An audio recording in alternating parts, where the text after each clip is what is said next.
రాష్ట్రం ఇక్కడ ప్రజల ప్రధాన జీవనాధారం వ్యవసాయం కాబట్టి వ్యవసాయం అంటే పండగ, వ్యవసాయం అంటే రైతుల ముఖాల్లో చిరునవ్వు.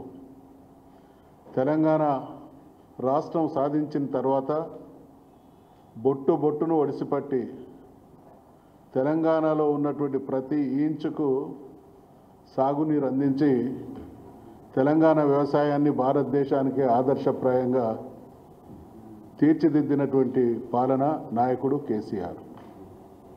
ఇవాళ మళ్ళీ కాంగ్రెస్ పార్టీ అధికారంలోకి వచ్చింది.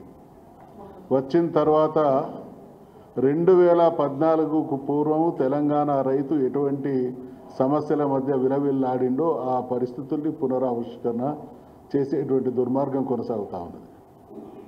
ఈ మాట ఎందుకు అనాల్సి వస్తుంది అనంటే ఇటీవల ప్రకటించినటువంటి తైబందీ ప్రకారం ఎస్ఆర్ఎస్పి ఫేజ్ 1లో ఫేజ్ 1 మాత్రమే 9,65,000 ఎకరాలకు సాగునీరు అందించాల్సినటువంటి ప్రభుత్వం 2,34,000 ఎకరాలకు మాత్రమే పరిమితమైంది.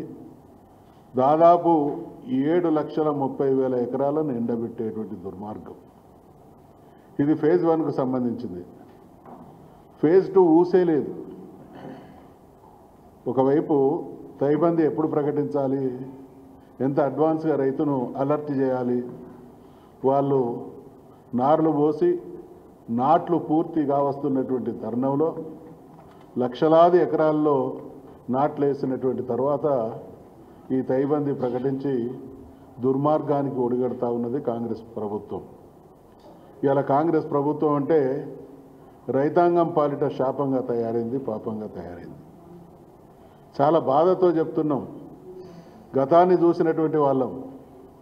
తెలంగాణలో గతంలో నేను శాసనసభ్యుడిగా 1994లో కొనసాగినటువంటి కాలంలో మా దగ్గర ఒక కుగ్రామంలో యాసిన్ సాగర్ అనేటువంటి చెరువు ఉంటే దానికి 40-50 సంవత్సరాల క్రితం గండి పడితే దాన్ని రిపేర్ చేయించడానికి ప్రతిపాదనలు పంపించి నేను ఫాలోఅప్ చేస్తే ఆ రోజు ఉన్నటువంటి ఒక పెద్ద ఆఫీసరు ఈ యాసిన్ సాగర్ రిపేర్ చేస్తే ధవళేశ్వరంకి ఏమైనా ఎఫెక్ట్ పడుతుందా అని కోరి యాడబడ్డ సుక్క నీళ్ళు, ఎక్కడి యాసిన్ సాగరు, ఎక్కడి పరకాల అప్పటి నియోజకవర్గం, ఎక్కడి ధవళేశ్వరం.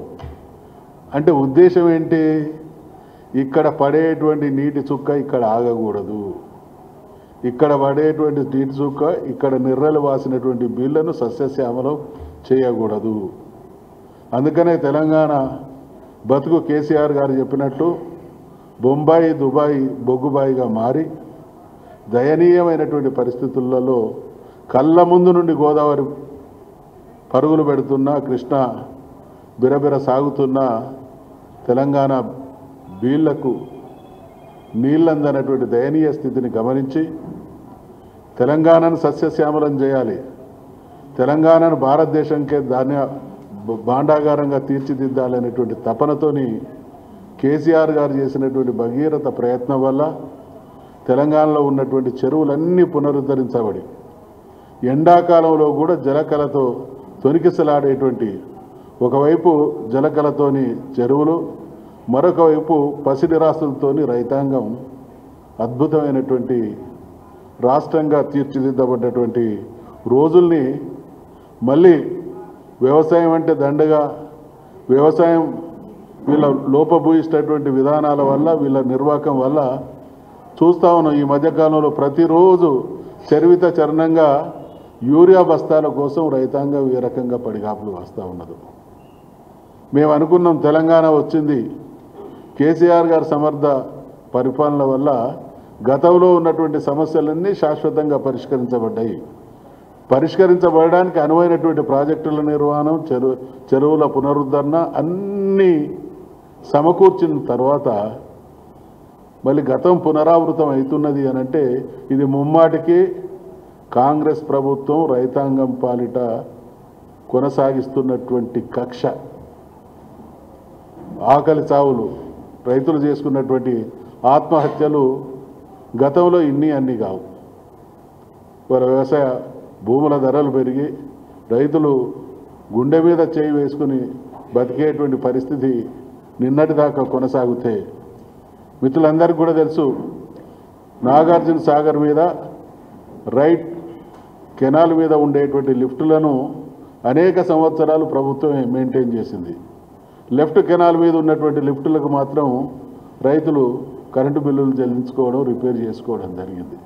అంటే అడుగడుగున తెలంగాణ రైతాంగం పాలిట శాపంగా పరిణమించినటువంటి నాటి కాంగ్రెస్ ఆ దుర్మార్గాన్ని సవరించి తెలంగాణ రైతానికి సాగునీరు అందించడం, తాగునీరు అందించడం, కరెంట్ ఇవ్వడం, మార్కెట్ సదుపాయం కలిగించడం, గిడ్డంగులు ఏర్పాటు చేయడం, రైతు బంధు ఇవ్వడం, అనేక రకాలుగా ఆదుకొని అడుగడుగున విత్తనం పెట్టే నాటి నుండి మళ్ళీ ధాన్యం అమ్ముకునేంత వరకు ఆలంబనగా వారికి అన్ని విధాలుగా వెన్ను దన్నుగా నిలిచినటువంటి ప్రభుత్వం కేసీఆర్ ప్రభుత్వం, తెలంగాణ రాష్ట్ర సమితి ప్రభుత్వం. అయితే ఇవాళ మళ్ళీ మొదటికి వచ్చింది. రైతుకు ఎక్కడ మొదలవుతుంది? వ్యవసాయం చేయాలంటే సాగునీటితో మొదలవుతుంది. సాగునీరుకే దిక్కులేనటువంటి పరిస్థితి తీసుకొచ్చినటువంటి ఈ దుర్మార్గాన్ని తీవ్రంగా గర్హిస్తూ ఉన్నాం, ఖండిస్తూ ఉన్నాం. ఖచ్చితంగా వేసినటువంటి ప్రతి గింజ, నాటబడినటువంటి నారు అదేవిధంగా నాటును కాపాడాల్సినటువంటి బాధ్యత ప్రభుత్వం మీద ఉంది. కాబట్టి బ్రహ్మాండంగా గోదావరిలో నీరు పోతూ ఉన్నది. లిఫ్ట్ చేసి ఇవ్వాల్సినటువంటి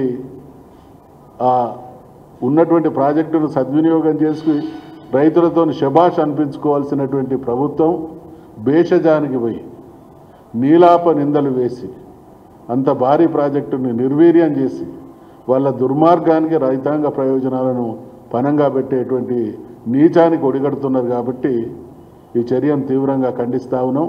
ఖచ్చితంగా రైతాంగానికి సాగునీరు అందించి ఆదుకోవాల్సిందిగా కూడా డిమాండ్ చేస్తూ ఉన్నాం.